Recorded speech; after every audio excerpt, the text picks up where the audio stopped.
Olá, queridos irmãos, a paz do Senhor, seja muito bem-vindo. Eu sou Joalton Maia e este é seu canal Geração de Fé.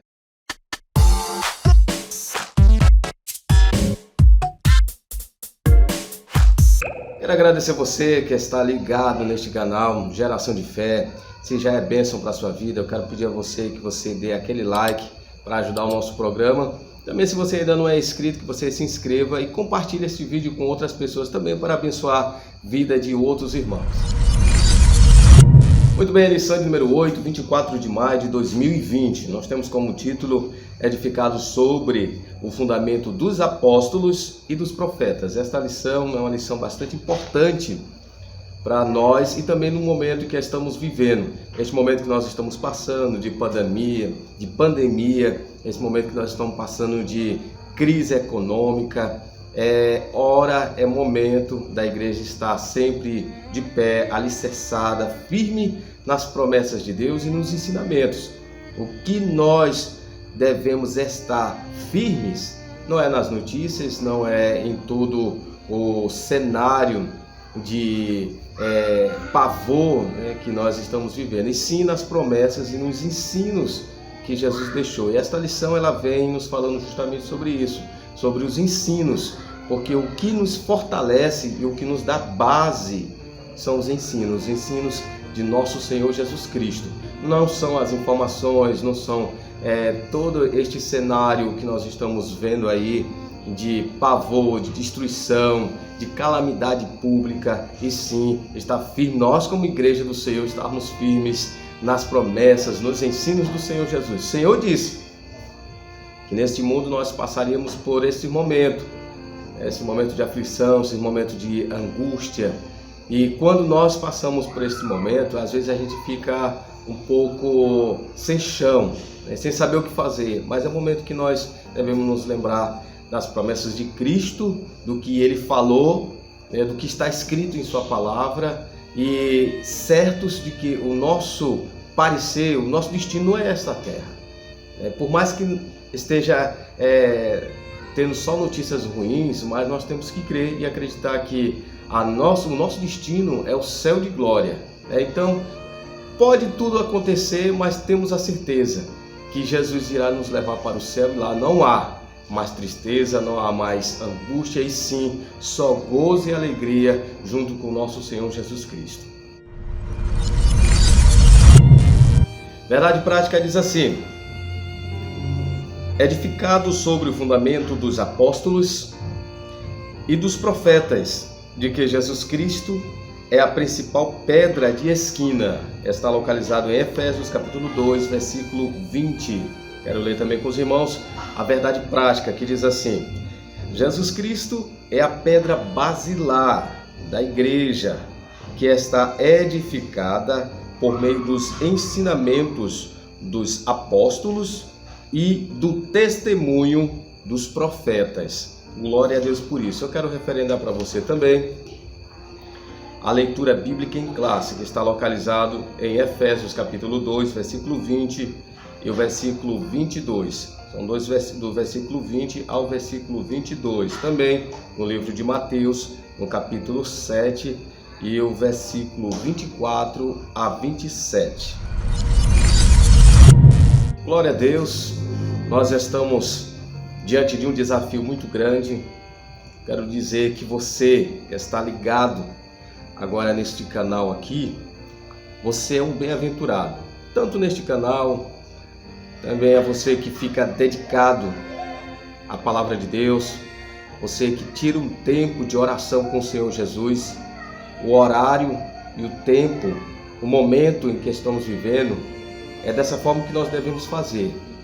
Por mais que nós estejamos passando por este momento de aflição, que eu acredito que momentos ainda piores virão.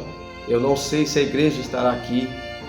Se estiver, nós devemos estar, não me refiro à grande tribulação, mas momentos ainda muito ruins em nossa economia, em nosso país, em nosso governo, Mas é momento da igreja estar de joelhos dobrados no chão, clamando ao nosso Senhor Jesus Cristo, porque este é o dever da igreja, é estar alicerçado na palavra de Deus, lendo, meditando, conhecendo todos os dias, nos fortalecendo no Senhor, porque quando nós estamos fortalecidos nos ensinamentos do Senhor Jesus, não há notícia ruim, não há momento ruim que venha nos desesperar, venha tirar a nossa paz, venha tirar nosso momento de gozo e alegria com a nossa família, aonde nós estamos, porque nós estamos alicerçados no Senhor Jesus. Então, esta lição que nós estamos falando hoje fala sobre edificação. Se nós voltarmos aqui no título da lição, diz assim, edificados. Então, a edificação, Paulo aqui ele vem tratar sobre uma construção.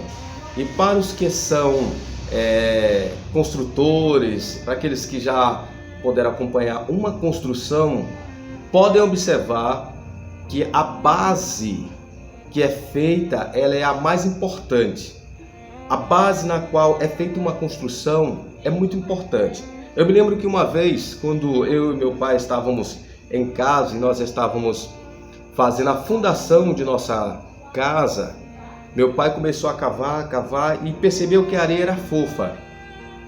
A areia era fofa e aí ele foi cavando, até quando ele bateu em solo sólido, duro, no qual poderia fazer a fundação da casa. Ou seja, se desse o solo rochoso ou duro em 30 centímetros, seria o suficiente para fazer a base.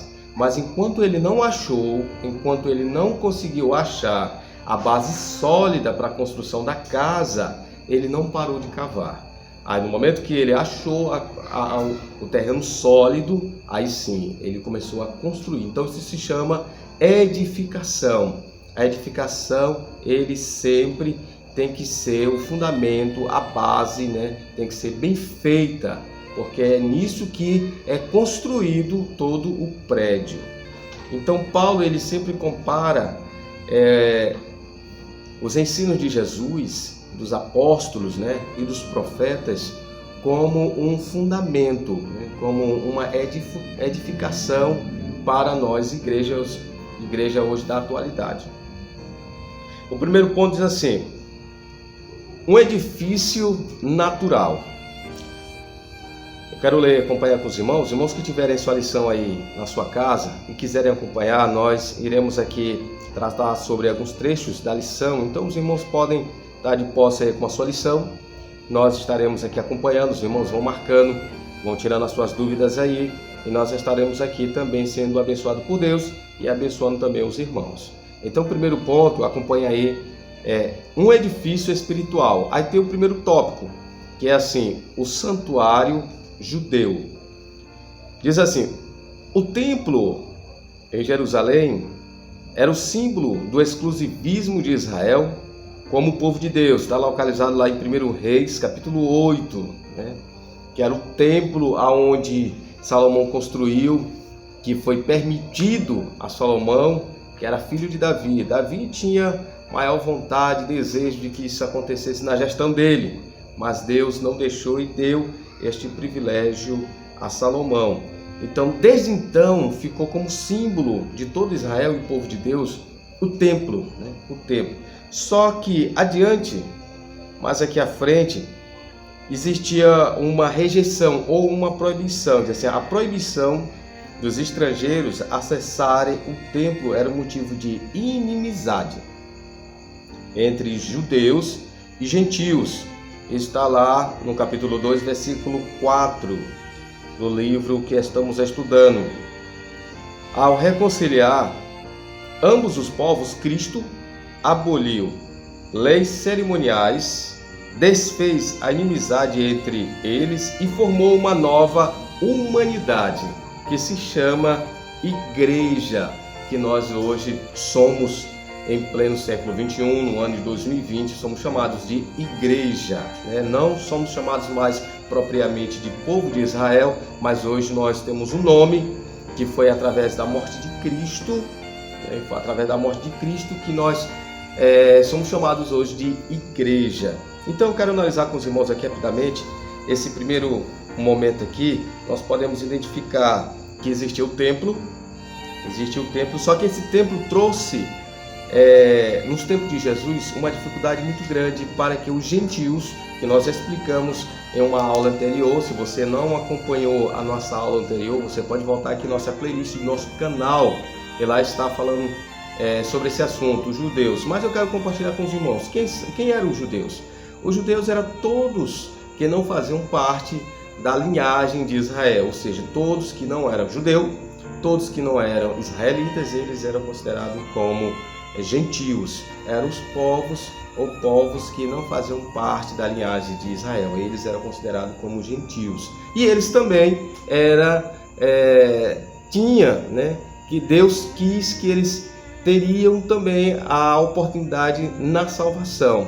Porém, como o povo de Israel ele estava já vinculado a só ele adquirir a salvação, ele não deu brecha nem abertura para que outros povos viessem também aceitar Jesus ou crer no Senhor Jesus Cristo. Então esse templo era um sinal de inimizade, quer dizer, de briga, de conflito com todos que não faziam parte da nação israelita. Então, Cristo, quando ele veio com esse propósito. Ele aboliu aqui, eu grifei aqui para os irmãos, ele aboliu as leis cerimoniais. Nós temos várias leis, e a gente pode também abordar outro momento para nós falarmos sobre essa lei. Nós temos a lei moral, nós temos a lei cerimonial, que é a qual nós estamos falando, e também temos a lei civil, Esta lei era as leis que foi deixada por Deus através de quem? Através de Moisés. Então temos pelo menos 3 tipos de leis. É a lei moral, a lei cerimonial e a lei civil. Todas elas eram necessárias. Porém, a lei cerimonial, Cristo aboliu. E qual era ou o que eram as leis cerimoniais? As leis cerimoniais diz respeito a toda a cultura de liturgia que era feito naquele tempo, naquela época, que abrangia os rituais de sacrifício, a entrada no templo, no santíssimo lugar, a liturgia do culto e todo o aparato que era atrelado ao culto.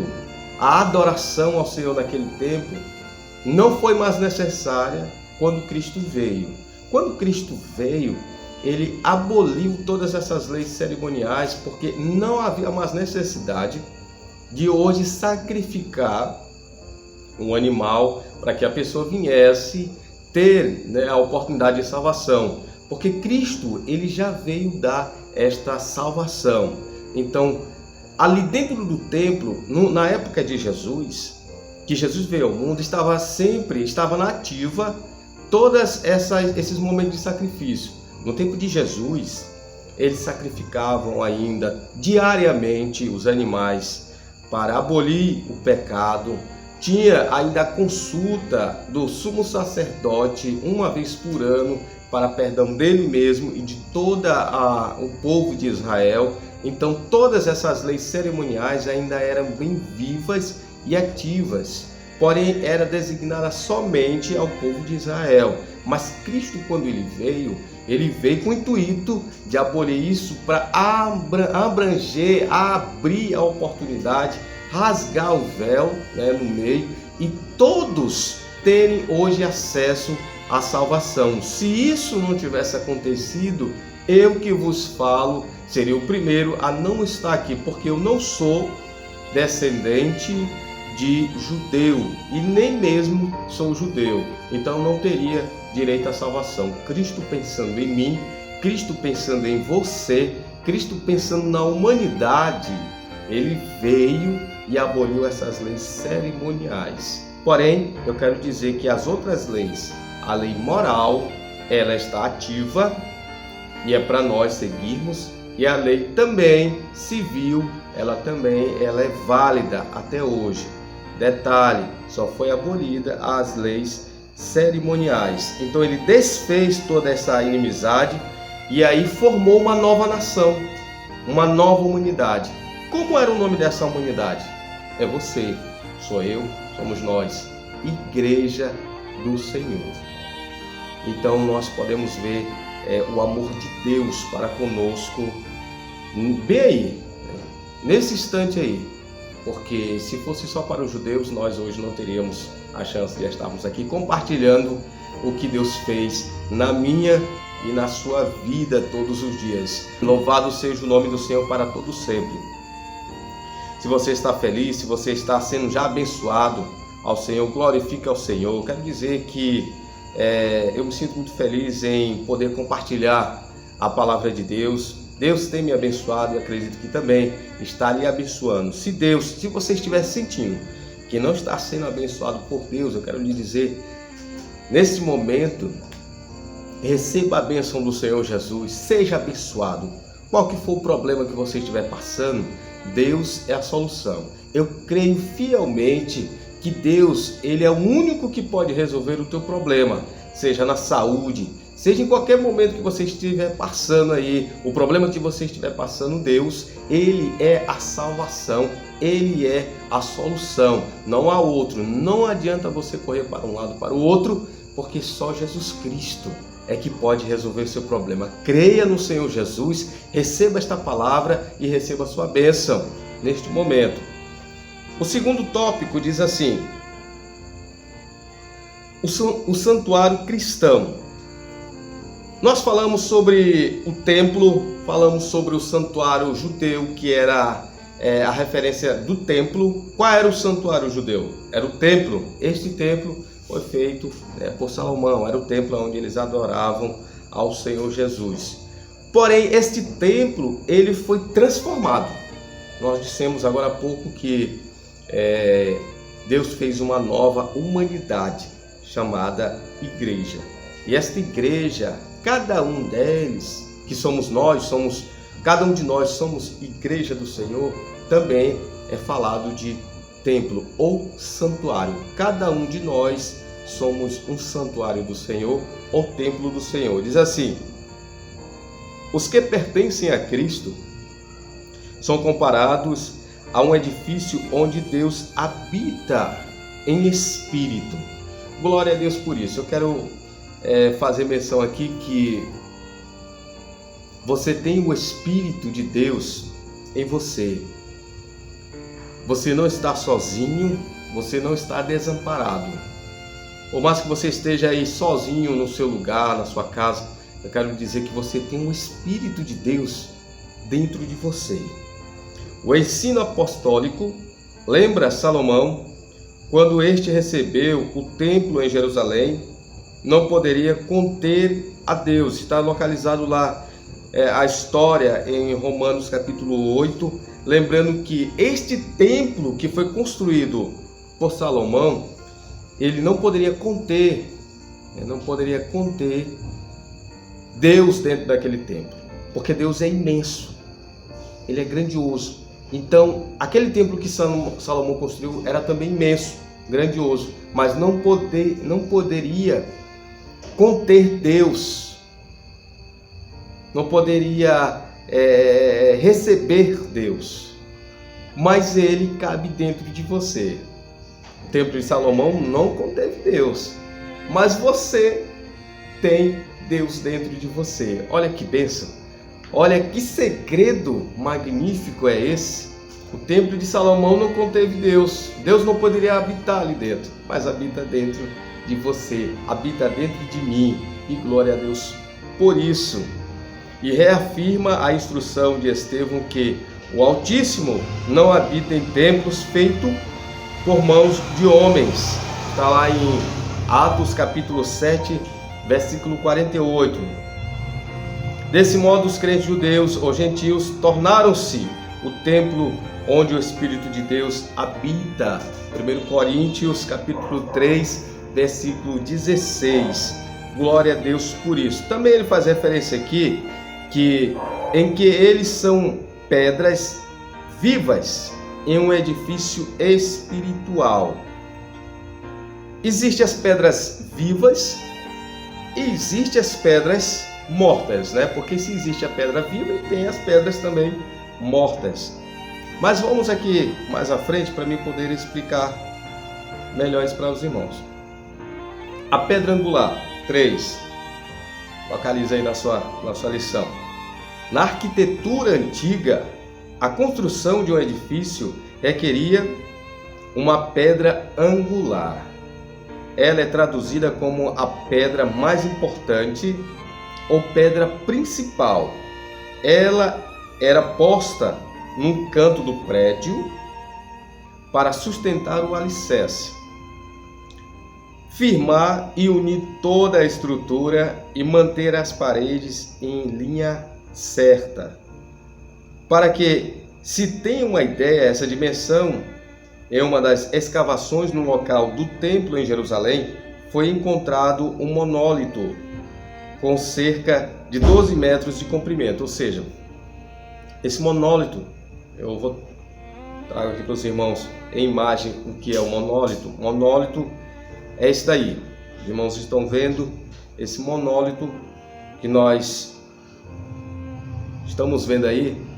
É uma pedra grande onde serve para edificar algo ou construir. Existe um monólito muito tradicional aqui no Brasil, que é o Pão de Açúcar no Rio de Janeiro.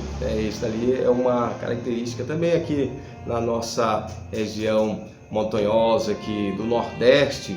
Também tem vários monólitos onde as construções, as escavações e até casas, né? Aqui eu moro aqui perto da praia, que da praia do Olho d'Água, São Luís do Maranhão, e tem um morro muito grande, que dá vista, né, ao mar. E lá nós percebemos que tem várias casas construídas, pois lá é construído em cima de monólito, em cima de uma base sólida. E aqui diz sobre esta pedra principal, é a pedra que ficava de canto, que servia como base de alinhamento para as paredes. 4. Diz assim: Cristo, a pedra principal. A identificação de Cristo como a pedra angular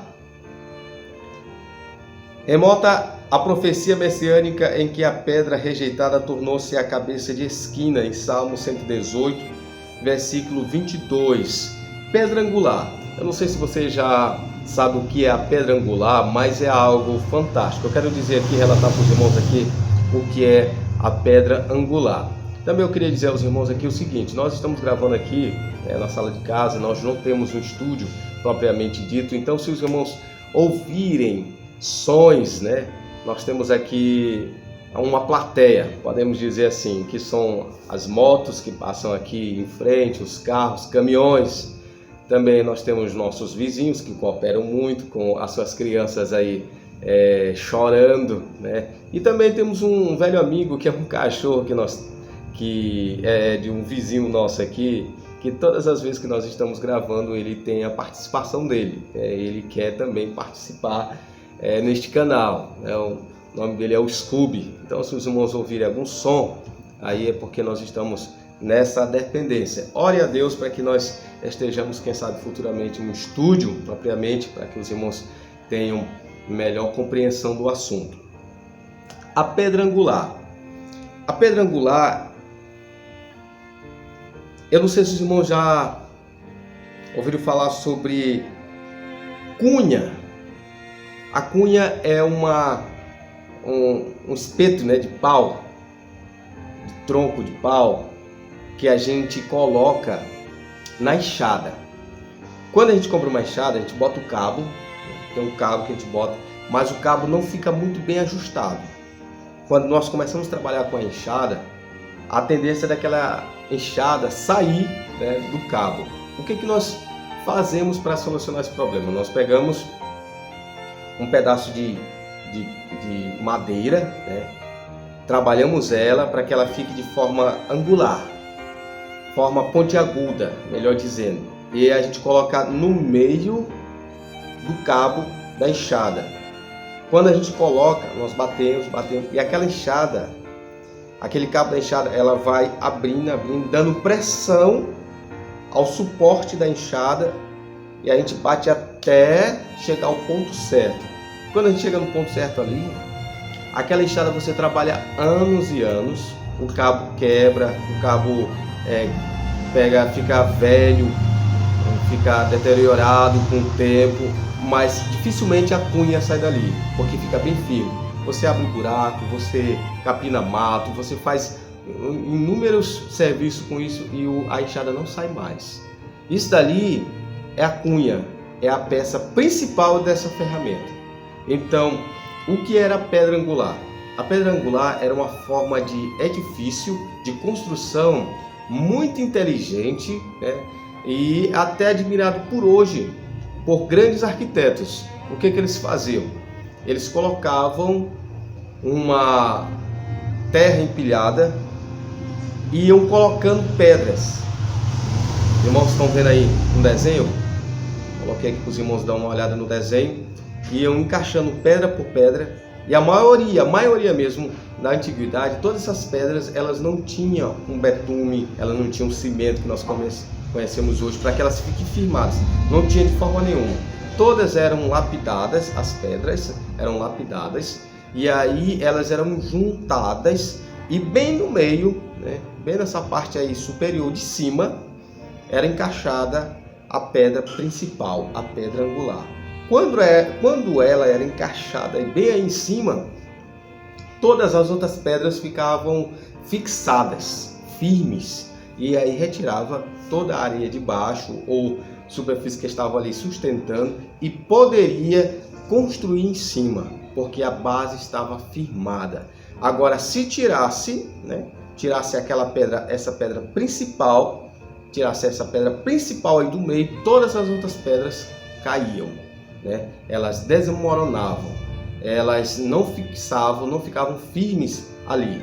Porém, se colocasse peso ali em cima, aquela pedra cada vez mais ela ia descendo, ia fazendo pressão para as outras pedras e ficavam cada vez mais firmes. Quanto mais peso colocava, mais firme ficava aquela superfície, aquela edificação, aquela base, dando a possibilidade de construir até em cima, se construir em cima, porque a base estava feita. Aquela pedra ali, ela fazia pressão para as outras pedras, dando assim uma base de sustentação para qualquer tipo de construção, para ponte, carros passavam ali. Detalhe, não estavam betumadas ou encimentadas, né?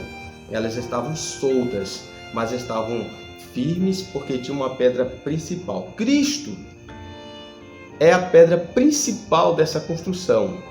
Aí todas aquelas pedras que estavam ali juntas, elas eram os profetas e os apóstolos, os ensinos e os apóstolos, né? Então, tudo aquilo dali contribuiu para que Cristo encaixasse de forma perfeita, né, ali, formando a base para a sua igreja. Então, os apóstolos contribuíram para isso e os profetas também contribuíram para isso, dando assim, formando assim esta base sólida para a igreja. E isso foi os ensinos e isso também foi os testemunhos, né, dos profetas. E detalhe, esses profetas não são os profetas da antiga aliança ou do Antigo Testamento, os profetas do Novo Testamento. Hoje tem profeta, porque profeta que nós entendemos são os profetas que falam da palavra de Deus, que falam sobre Jesus Cristo, que anunciam as boas novas. Então, naquele tempo, existiam os profetas que anunciavam a palavra de Deus, sendo assim também considerados profetas. Hoje, se você proclama a palavra de Deus, se você ensina a palavra de Deus, se você prega a palavra de Deus de forma responsável, você é um profeta da atualidade, porque você está pregando a palavra de Deus. Porém, não serve, detalhe, não serve hoje mais para nós construirmos base em cima de uma base que já está construída. Esta base, ela já está construída. Por que não surgem mais apóstolos hoje?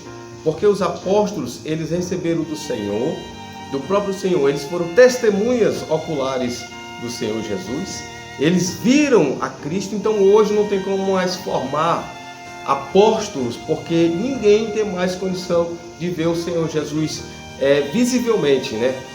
Olhando, não tem mais condição. Então, os apóstolos, eles viram, né? Olharam o Cristo, receberam do próprio Cristo o ensinamento e foram chamados pelo próprio Cristo, né? Cristo que os escolheu. Lembrando que eles foram comissionados para fazer o fundamento da igreja. Eles que foram chamados para fazer o fundamento da igreja. Hoje ninguém faz mais fundamento da igreja. Hoje nós edificamos a igreja segundo os ensinamentos que foi deixado pelo nosso Senhor Jesus Cristo através dos profetas, através dos apóstolos. Hoje o nosso trabalho é edificar. Sabe quando nós falamos sobre a base? Depois que a base está feita, aí começa a edificação, a construção, o crescimento da igreja, né? Então, o papel de nós hoje é isso, é ensinarmos a palavra de Deus, através dos ensinos de Cristo deixado pelos profetas e pelos apóstolos. Eu quero passar aqui já o nosso segundo ponto, que diz assim: o fundamento, apóstolos e profetas. O primeiro tópico diz assim: o conceito de apóstolos. Eu quero ler aqui para os irmãos. Qual era o conceito de apóstolo? O termo grego apóstolos é usado para enviado ou mensageiro. Louvado seja Deus. O apostolado é centrado na natureza da missão de Cristo. Foi o que nós acabamos de falar, que foi enviado para ser salvador do mundo. Hebreus capítulo 3, versículo 1. Temos também 1 João capítulo 4 e versículo 14.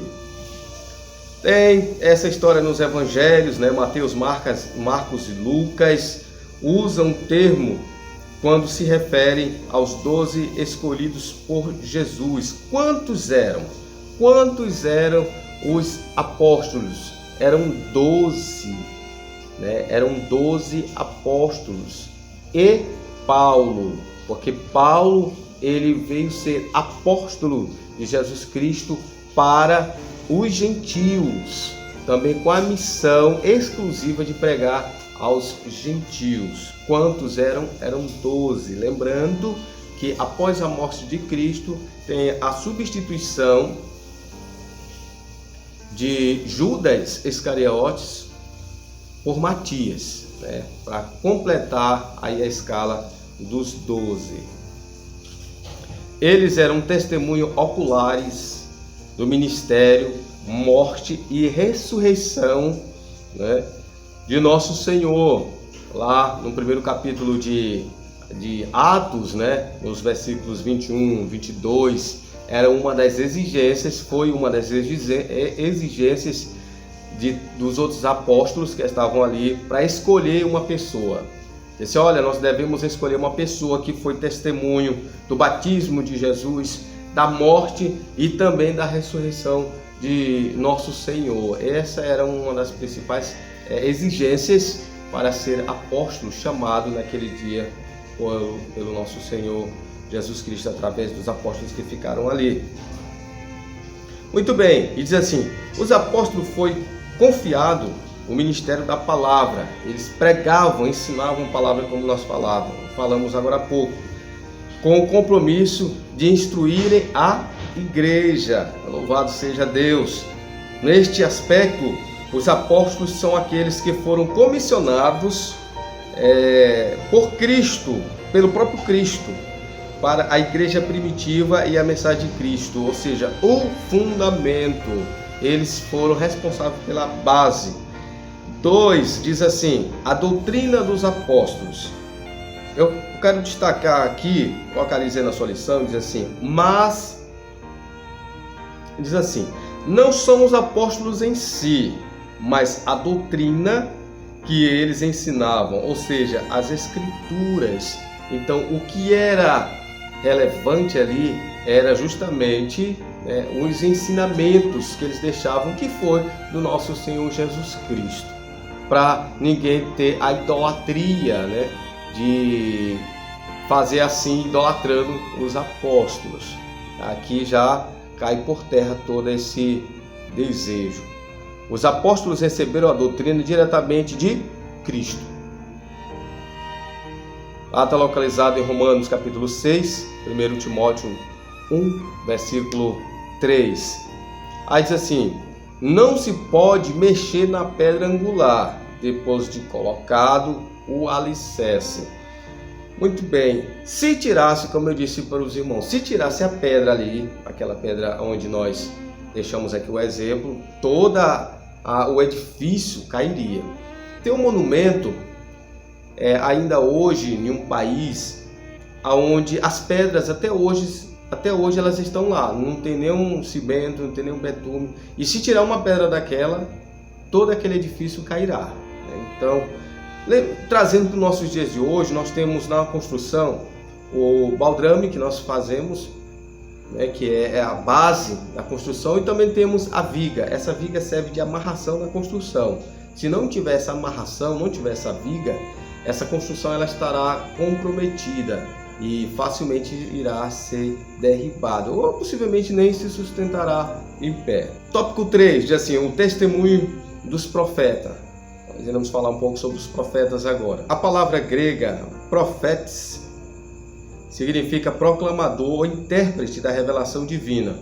Então, uma das ordenâncias através dos profetas e dos apóstolos era justamente a interpretação do Velho Testamento, ou seja, do Torá, da Torá que eles tinham, as leis. Então, toda essa interpretação era de responsabilidade dos profetas e dos apóstolos. Então eles tinham esta missão de proclamar. Por isso que é relacionado integralmente, totalmente aos profetas do Novo Testamento. Não diz respeito a esta passagem aos profetas do Antigo Testamento, e sim do Novo Testamento. E a missão deles era essa, de pregar a palavra de Deus através do ensino, que hoje é muito relevante e edificante para nossas almas. Ponto 3, para nós encerrarmos. Edificados para a morada de Deus.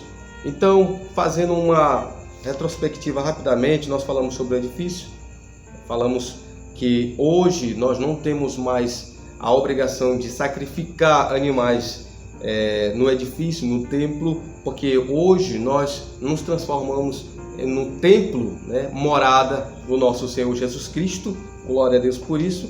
Falamos sobre a pedra angular e agora falamos também sobre o fundamento dos apóstolos, qual era o papel deles, qual era a missão deles, qual foi a missão deles para a construção da igreja. E agora vamos falar sobre edificados para a morada de Deus. Primeiro ponto diz assim: edifício bem ajustado. A expressão todo edifício bem ajustado cresce. Eu quero voltar aqui, quando a gente vai falar aqui sobre edifício bem ajustado, toda a pedra que fazia parte desta construção, toda a pedra depilada, era pedra viva. Nós falamos, era considerada a pedra viva. Toda pedra morta era aquela pedra que não se encaixava. Ou seja, para fazer aquela construção, ela ter um equilíbrio, para que não viesse cair, era necessário que as pedras que estavam de forma bruta fossem lapidadas e tivessem o mesmo aspecto, o mesmo diâmetro, o mesmo tamanho e até o mesmo peso, para poder encaixar certinho naquela construção. As pedras que não se encaixavam eram pedras mortas. Quando nós falamos sobre isso, nós lembramos que às vezes existem pessoas que são muito ativas na igreja, que se encaixam em tudo, no evangelho, se doam ao evangelho. E existem aqueles que preferem ficar mais quietos, Eu quero lhe dizer, seja uma pedra viva, Porque para ser uma pedra viva, você vai ficar do jeito que Deus quer. Deus irá lhe lapidar. E lembrando que, se você está passando hoje por um problema, por uma lapidação, quem sabe seja o processo de Deus na sua vida, para que Deus venha fazer grandes coisas através da sua vida, né? Através de você, mas faz necessário você ser lapidado. Então, todo edifício bem ajustado cresce, mas se te colocasse uma pedra ali que não se encaixasse, nem conseguia erguer, cairia. Aí mais à frente diz assim: todas as partes do edifício precisam estar harmônicas, ou seja, a igreja de Deus hoje, ela tem o Espírito Santo que habita dentro dela. E aqui Paulo vem trazer isso à tona porque nós precisamos suportar uns aos outros, sem briga, sem intriga, mas com harmonia e amor, né?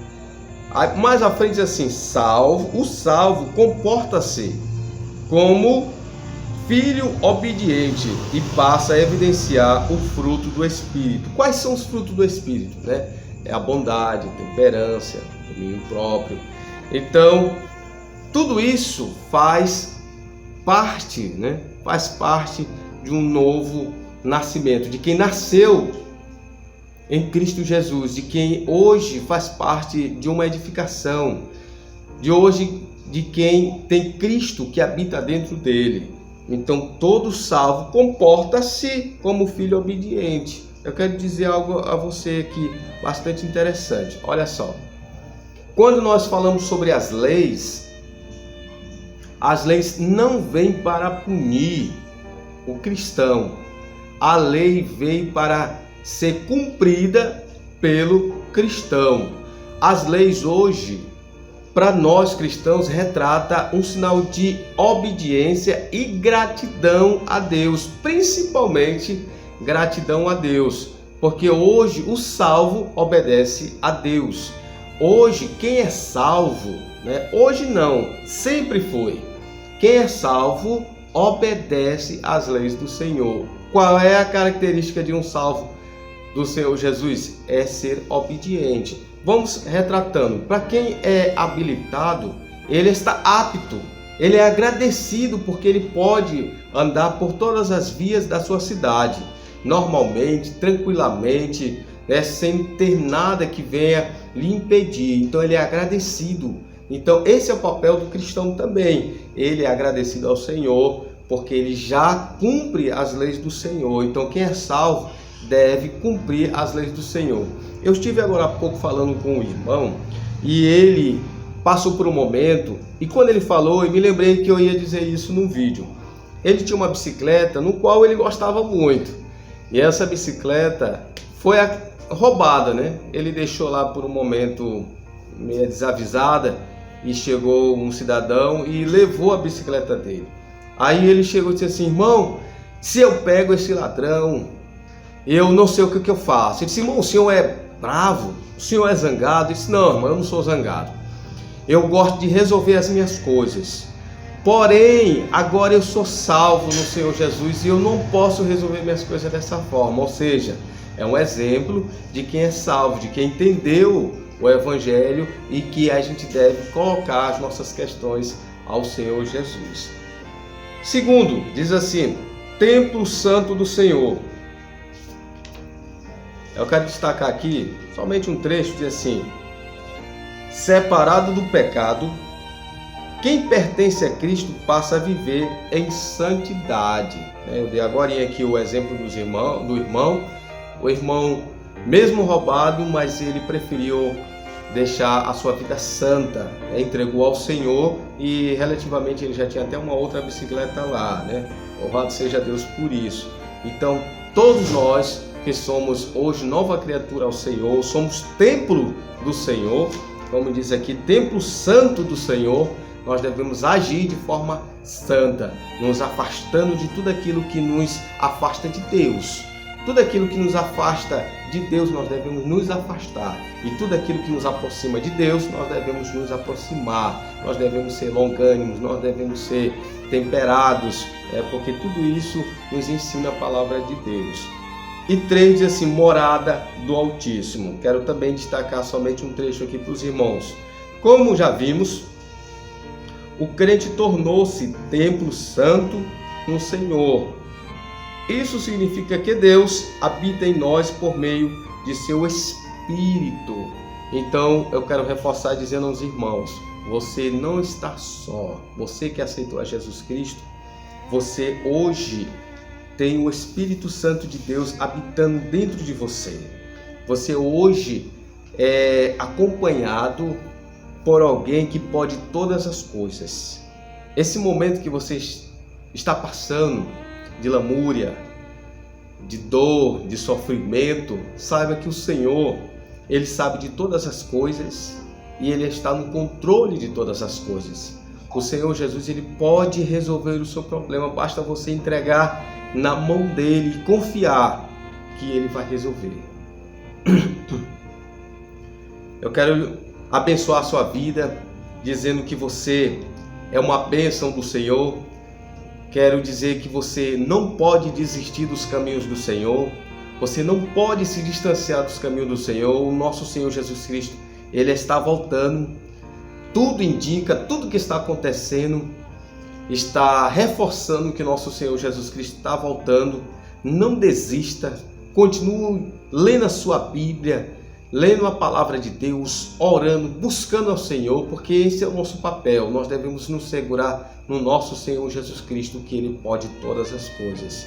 Que Deus em Cristo te abençoe, abençoe a sua família, abençoe o seu matrimônio, abençoe os seus filhos, o seu negócio, o seu emprego e o seu ministério. Quero pedir a você que ainda não é inscrito, que você se inscreva neste canal, também compartilhe, esta mensagem com outros, para que abençoe também outras vidas. Dê um like aí para ajudar aqui no nosso canal. Que Deus abençoe a sua vida. Um grande abraço e até a próxima.